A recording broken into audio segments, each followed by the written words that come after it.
Välkommen till Xpengs Europapremiär och Sverigepremiär. Man kommer faktiskt först till Sverige med det här nya kinesiska företaget.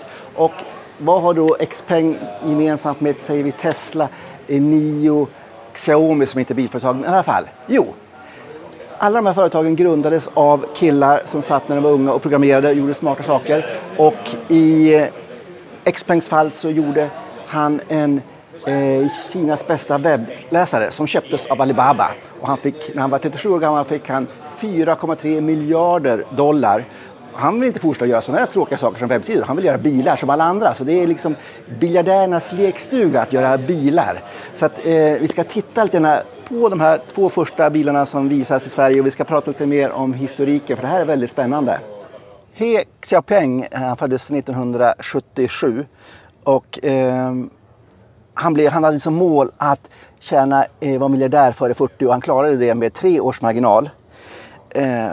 Och han sålde alltså 2014 sitt företag till Alibaba. Och 2014 köpte han också sin första Tesla, och han började jobba för Alibaba. Och han sa till Alibaba: ni måste bygga elbilar, det är som är framtiden. Men de hängde inte på. Så att, då sa han, okej, då får jag starta mitt eget företag. Och 2015 startade han alltså Xpeng Motors med 3 kompisar. Han får med sig faktiskt Alibaba och Foxconn och Xiaomi som investerar i det här projektet. Det behövs ju massor med pengar. Och de börsintroduceras också 2020 i New York och 2021 i Hongkong. Den första bilen kom alltså 2014, bara 4 år efter att man grundade företaget. Så det går ju så fruktansvärt snabbt i den här världen. Och det var en mellanklass SUV. Och batterierna tog man från kinesiska CATL. 2019 då kom den här större sedanen P7 som är mer avancerad, en dyrare, finare bil som ska slåss mot Teslas modeller. För det är ju ingen hemlighet att det här är ju en kinesisk Tesla-konkurrent. Det är hög nivå på grejerna. Alltså det ska vara dyra, fina saker. Det är inte de billiga kinesiska grejerna det här. De vill ju slåss med bra räckvidd och framförallt med sin självkörningsteknik. De säger att 40% av alla anställda håller på med utveckling i företaget. Så det är väldigt, väldigt fokus på att programmera och göra nya saker och utveckla saker. Så att de har inte börjat med produktionen egentligen på riktigt än. Men det som de satsar hårt på, det är LiDAR-tekniken, alltså självkörning. De här bilarna som kommer till Sverige har 2.5 i självkörningsteknik, och de håller på i Kina med den 4.5, så att de är långt framme där. De kör alltså inte som Tesla som bara går över till kameror, utan har LiDAR och kameror och så vidare. Så de ska bli liksom bäst, säger de, på självkörning.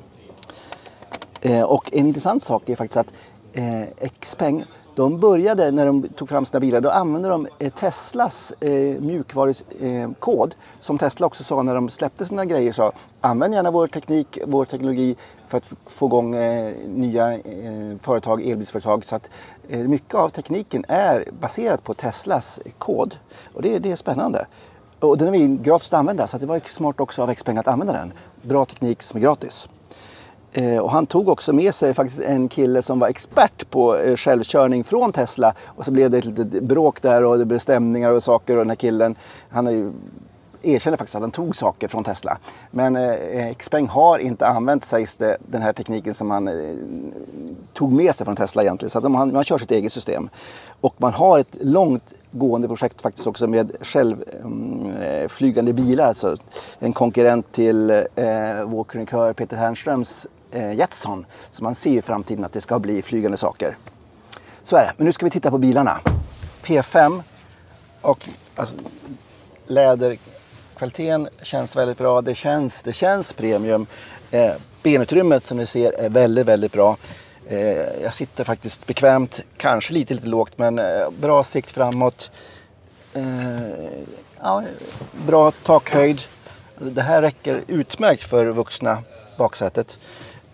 Och ett jättefint plant golv förstås, för det är ju en elbil.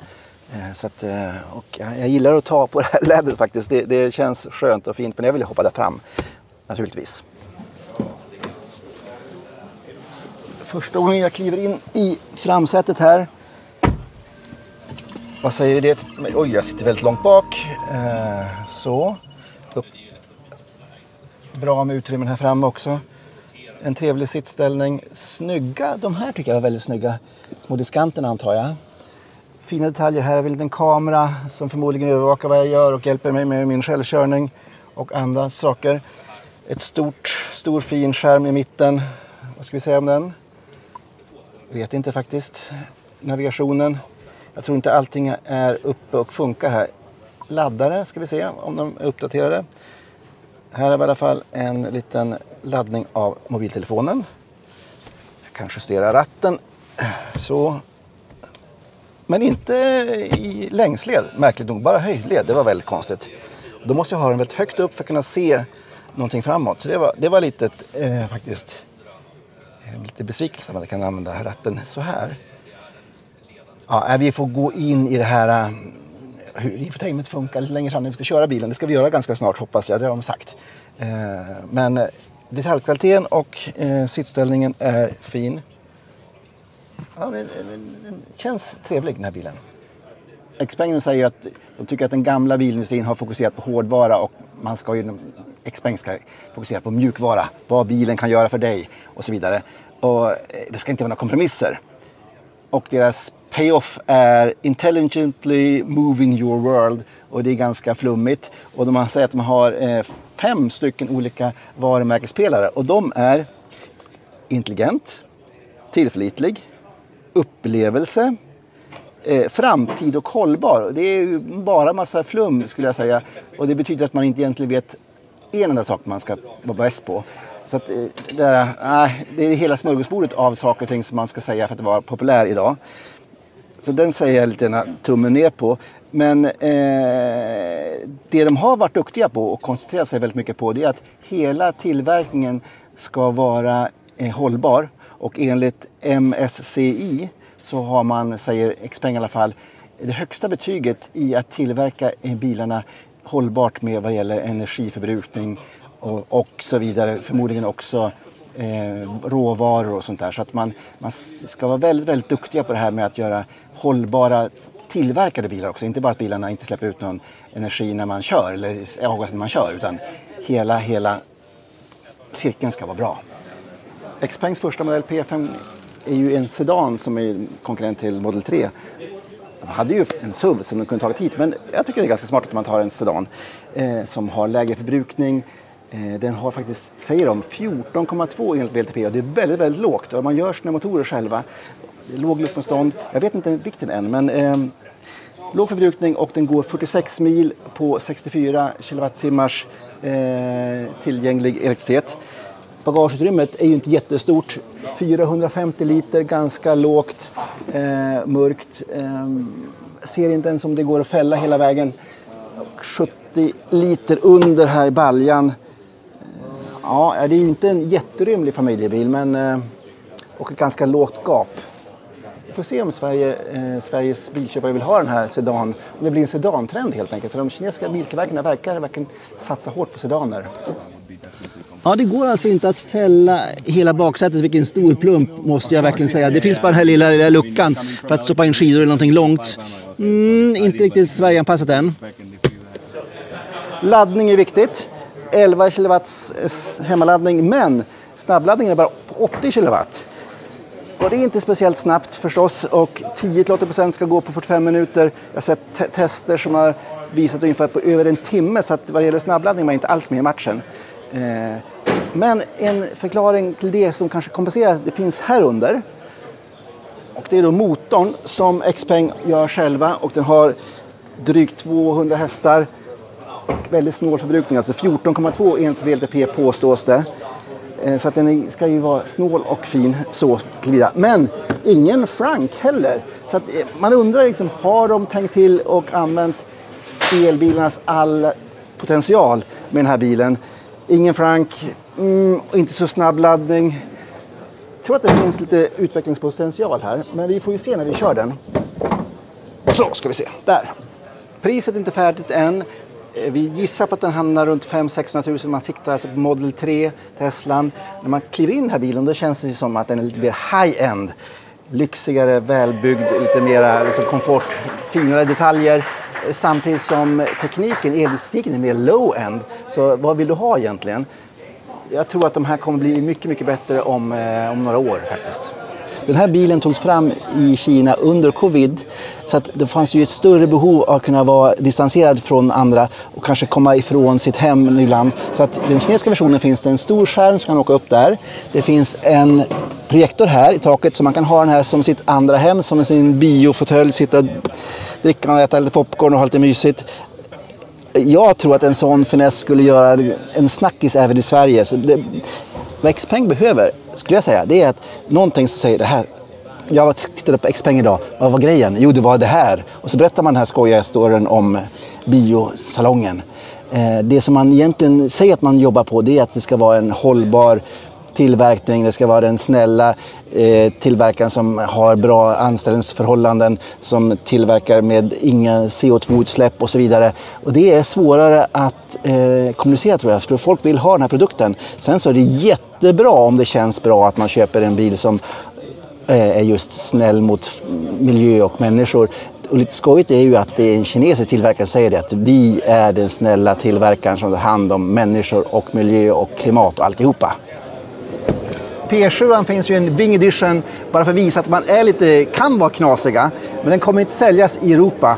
Men det är ju läckert, varför inte? Det skulle bli snackis. Jag tror man måste ha de här udda grejerna för att få fokus på varumärket. Så att jag tar hit den här bilen. Den är säkert inte mycket bättre på något sätt. Men det är lite Lambo över det hela. Interiört, P7 känns ju lyxigare, större. Men väldigt lite knappar. Om jag skulle försöka bara justera volymen på stereon så förstod jag inte hur jag skulle göra. Så att, jag hittade däremot en avstängningsknapp här så jag kunde få på och av musiken. Jämfört med P5 så har den här faktiskt både justerbart upp och ner, vilket jag gillar mycket. Den känns modernare, ännu lyxigare. Det här är ju en större bil. Det är ju lyxversionen förstås. Och en sportig känsla. Det känns som att bilen sitter lågt mot marken. Väldigt god sikt. Små fina A-stolpar. 0,23 i luftmotstånd, vilket är väldigt bra. 0,22 på P5 som är ännu bättre förstås. Så att de är bra på aerodynamik. Och byggkvalitet, absolut.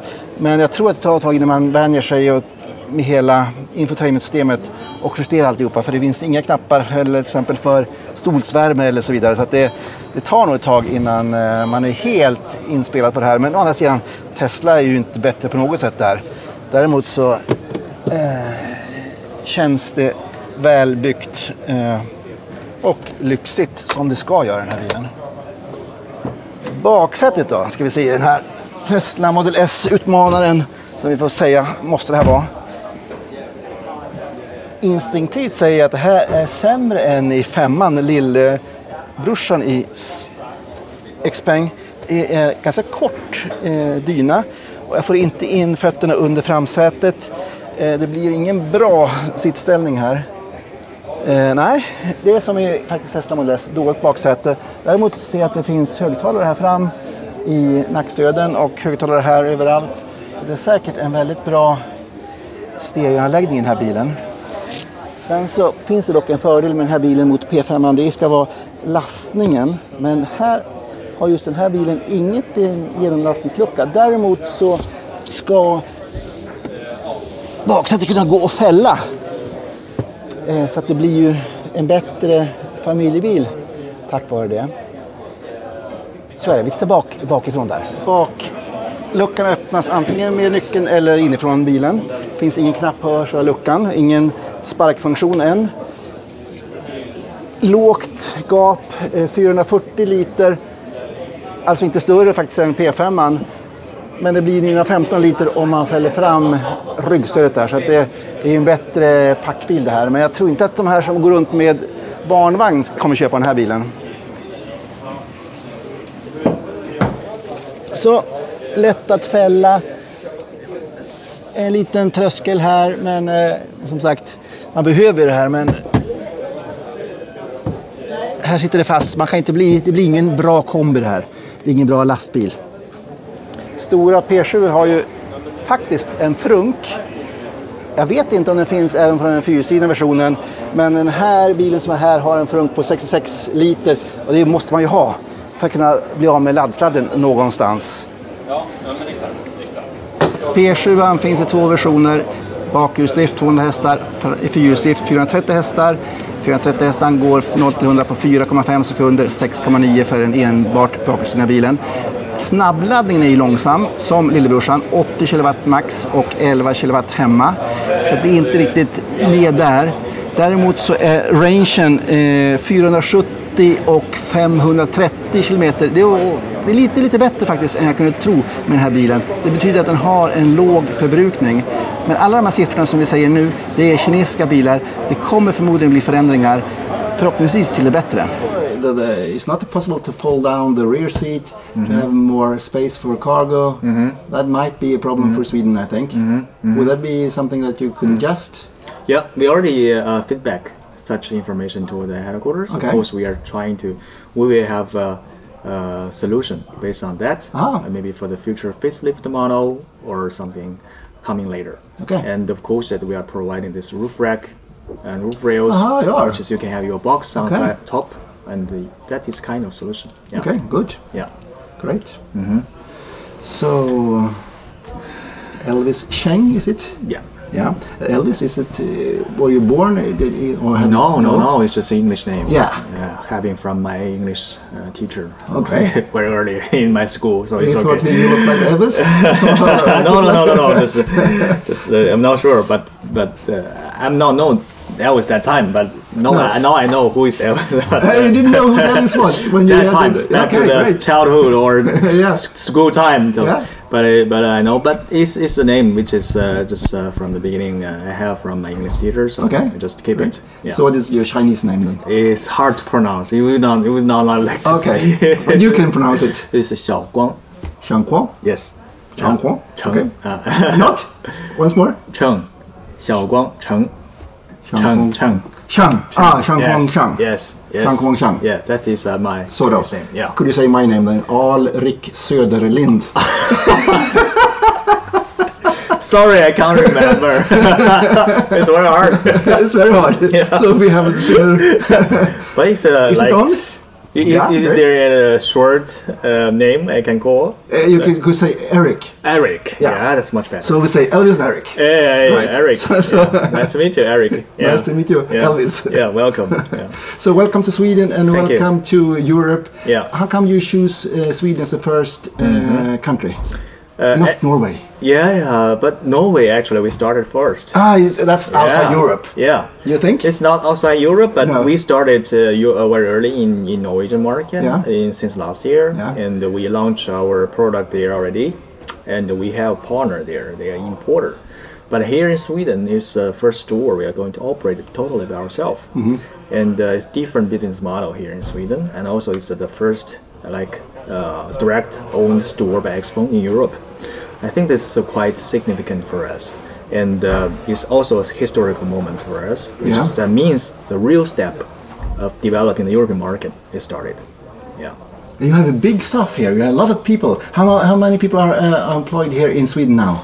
Actually, we have around 20, 20? something like that. Yeah? Yeah, around 20, maybe more than that. Yeah? 20 to 30 around. Almost everyone's here. Plus the store staff here. Yes. Because we have 6 store staff here. Yes.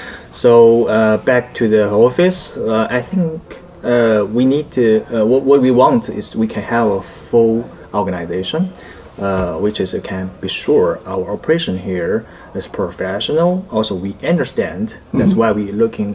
We have more local staff to join us who have experience in Swedish automotive industry. Yeah. And we are covering the main function on the sales, marketing, network, after sales.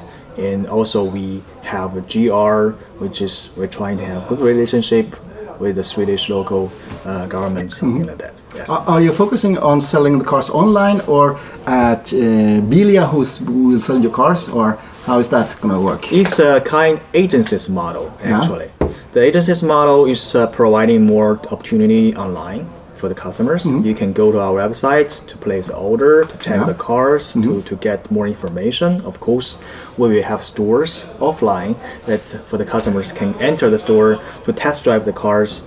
Actually, Bilia is one of our own store which is they are providing this kind of opportunity to the customers in different regions, like in Stockholm, well, because we have a store here, maybe Bilia will open another store in other place. But the car is owned by us. Actually, the Bilia is only for the test drive, follow the customers to deliver the cars, and also the main point is the service. Because we want to have a better service from the beginning with the customers if they are going to buy Xpeng car, which is Bilia can support with that. You say Xpeng, not Xpeng. Xpeng. Xpeng or yes, Xpeng? We do not have very fixed pronunciation. Okay, so you can choose. Depends on your own habit and how you want to say it, but it's Xpeng, something like that. Okay. Yes. Great. Yeah. So you produced or sold 100,000 cars last year. Yeah. Total that was only China, right? We have some cars exported to Norway, but not mainly. Not a lot. Mainly is in the China market, of course. And what are expectations for 2022? We did not set the really confirmed target, especially for the overseas market, because for us we think this year in 2022 we are not going to deliver too many cars because we just started. We want to have more feedback from the customers about our brand, about products. Of course, that we are trying to give the customer a best service, which is we can be sure a high customer satisfaction from the beginning. Because without too many cars delivered, we want every customer of Xpeng are happy. Yeah. But is it for this year total 200,000 cars maybe, or is it more? What's the capacity of your factories? We have 2 factories right now, and we can provide 400,000 cars capacity. 400? Yes, and of course to support the Chinese market, also the overseas market. Yeah. But is it going to be exceeding 200,000 cars this year? I cannot say that because I still do not have the exact number for this year or for the Chinese market. Of course, that we want to improve a lot. Yeah. That's right. That's for sure. But you're making a slow start in Europe now, and to build up everything slowly. Yeah. And what are your main competitors here? Actually, Tesla. Actually, we are not saying who is the direct competitor because this is also kind of thing we are going to do. With the store opening, we can get more feedback from the customers because we think Sweden here is just in a way for changing from the normal petrol or diesel cars to the EV cars. We see a great improving in the market. I think there will be some customer from the traditional OEM like Volvo or other brands that they're trying to choose a different EV car. Maybe we are the choice, and there will be some customers from the EV players like Tesla or Polestar. But it's really tough and hard to say who is the direct competitor because we still need to test. But you are on the top level, right? We try to be premium. That's premium, sure. Yes. And we were out, actually drove 8 electric cars yesterday, 750 kilometers one day, and we are charging all over the places up in northern Sweden. Yeah, and one of the biggest obstacles were actually the navigation systems. Yeah, helping me to go to have a route where to charge, and how much to charge. The batteries, have the whole planned route, because they are, frankly, rather not good. A lot of cars don't have actually the navigation helps me where to charge, how much to charge. And you are a tech company. Will you be good at these things? I think first we have that function. So I can make the route. But not for the European market right now. Because we need to do a lot of like OTA in the future because we just started and we are in the starting phase of the European market, and that's why we launched the product first, and we need more feedback from the customers about product itself, and then our headquarters can do a more improvement with the OTA over the air to have the software update. But right now we can do that in China market because we have a partner who can provide like high definition map in China to help us to define the location of the chargers, and they can tell you when you need to charge and where you are going to charge. And how much?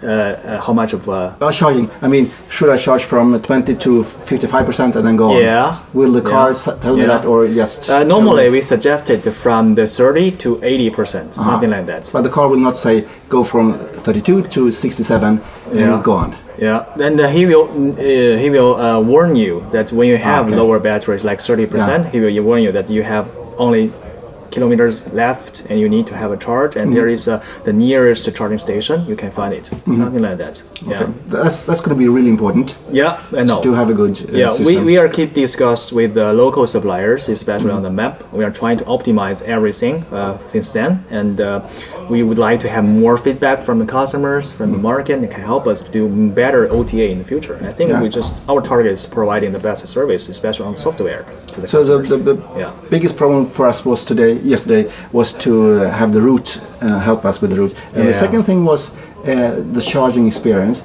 And will you have plug and charge in your cars? I mean, that you just put in the cable, and like Tesla, you will have the charging with of the charging on your bill easily, not with the 20 different apps and so on. If you understand what I'm saying. Right now, we are trying to integrate everything into our own app. Yeah. So if you are going to be XPeng customers, you are going to have an application on your phone from XPeng, which is we can integrate different chargers into our own app. You just use your own app.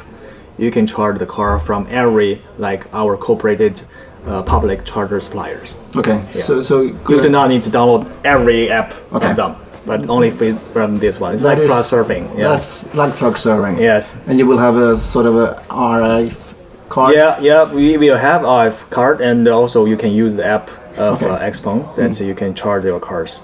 Yeah. So back to Sweden then. How many cars do you hope to sell in Sweden? We do not have a very exact target because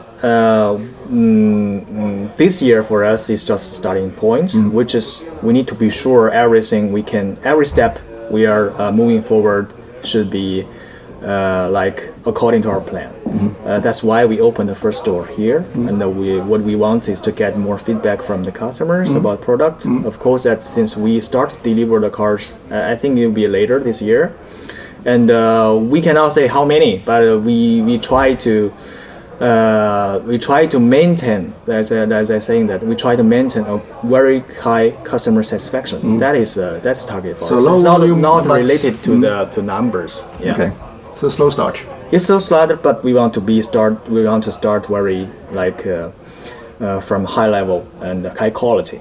Will you go into the private leasing market and have a good private leasing offer?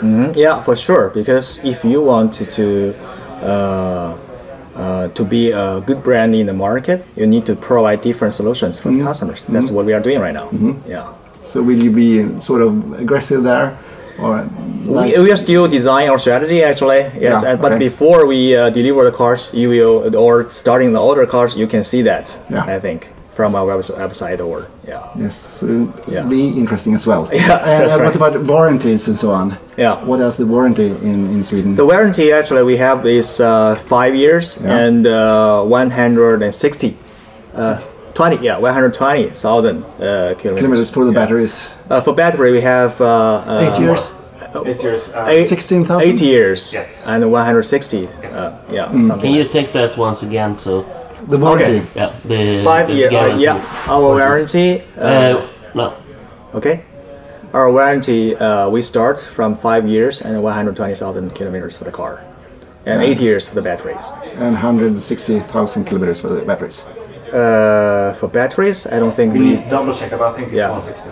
We can send any information. Okay. But it's 8 years for the batteries. Do you see any concern about people in Sweden and China sort of have different politic views?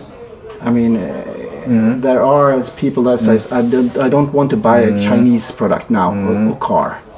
Will you how much have you thought about these questions? I do not really want to speak about this kind of I understand.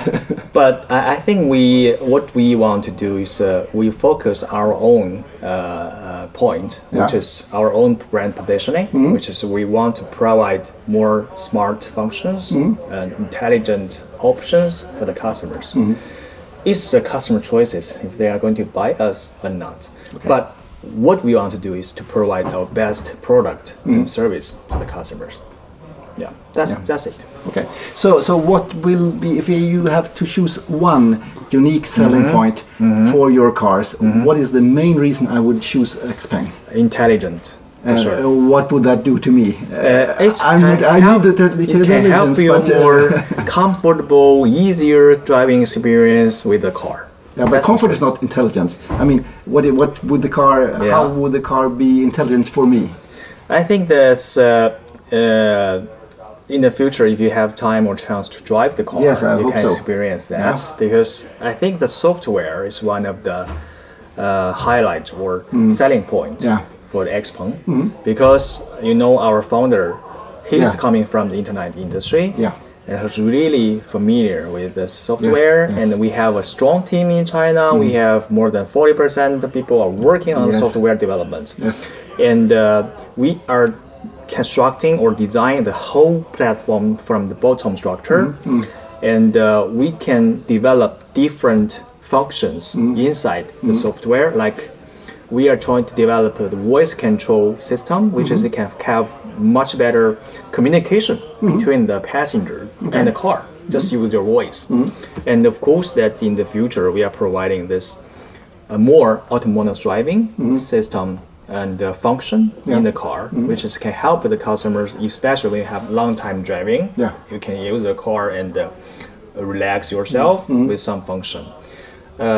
And of course, that we are trying to develop other different like intelligent functions integrated in the car, and we can do more improvement with our OTAs time to time for improving the product better.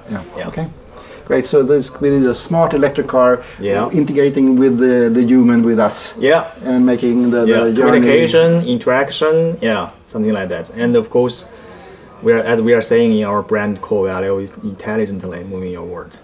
That's our target. What about batteries then? What sort of batteries are you aiming? Will you have solid state soon, or is it iron batteries you have, or what sort of batteries are you going for? We have both right now. We have both. So we have both, and the CATL is the main supplier of us. Of course, that we are trying to together cooperate with them, try to provide the customer much longer driving range in the future. That's for sure. Of course, that with the driving range longer, higher voltage of the charging platform, I think we can bring much better experience for the customers for the EV car users. These has 400 volts, right? Yes, it's 400 volts, right? We can check it later. Must be. When will you come with 800? I think is already in developing phase, and very soon we are going to launch in China first, and then in Europe market. That's right. That's for sure. Okay, so we are looking forward to have a lot of more interesting cars on the Swedish market then. Okay, no problem. We will have a new product every year launched here in the market. And for the Swedish, I think a lot of cargo space is one of the wishes. So will you have something more like a state-formed or SUV? I mean, if a lot of people have... we are trying to bring every good product from the company, include the SUV product, for sure. And also we have the sports sedan, family sedan. Of course, that we are going to have more new models. You will see in the future very soon. I think. Okay, good. Great. Thank you. Thank you, Elvis. Thank you for your time. Thank you. Avslutningsvis kan vi säga att XPeng övertygar ju med sin design, med sin premiumkänsla. Däremot inte alls lika mycket med snabbladdning eller batterier eller så här, eller navigation, och där ligger Tesla fortfarande långt framför. Men de här bilarna kommer att bli bättre, och man lyssnar på kunderna, och det kommer bli uppdateringar hela tiden, så att jag ser fram emot resan med XPeng, och jag tror att det blir bra bilar där. En sista sak innan jag avslutar för idag. XPeng har lovat att man ska börja bygga sin flygande X2-bil 2025 i Kina. Och man säger att man ska driva den nya tekniken, vara bäst på mjukvara framför allt, så att det är höga ambitioner här.